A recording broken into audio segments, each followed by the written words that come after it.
Defying all odds, man running emoji, sparkles emoji. When the doctor looked me in the eye and told me I'd never walk again, something inside me sparked into flames. It wasn't anger or despair, it was sheer defiance. I remember the sterile smell of the hospital room and the sterile feeling of hopelessness that tried to seep in, but I refused to let it.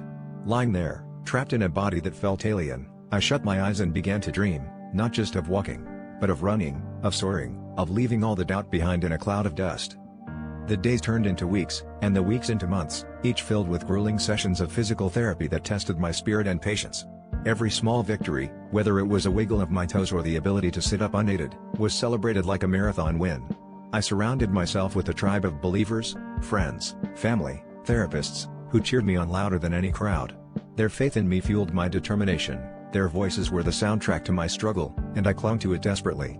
I learned to savor the setbacks, turning them into stepping stones rather than stumbling blocks. In the quiet hours, when the world was asleep, I would visualize my finish line. I imagined the wind against my face, the rhythmic pounding of feet on the pavement, the freedom of movement that I had once taken for granted. These visions became my reality, and I chipped away at the doubt with every stretch, every lift, every single step. It was as if my dreams refused to be just dreams, they were blueprints, etching out a path that I was determined to walk, and then run. The day finally came when I took my first steps without support, and it felt like the earth was cheering beneath me. I had done it, one step at a time, proving everyone wrong, including the part of myself that had once whispered that I could. What I learned through this journey is that limits are often just illusions, and resilience is a muscle that grows stronger every time you push through the pain. And so, I now run with a heart full of gratitude and a spirit unbreakable, knowing that the only true limits are the ones we set for ourselves.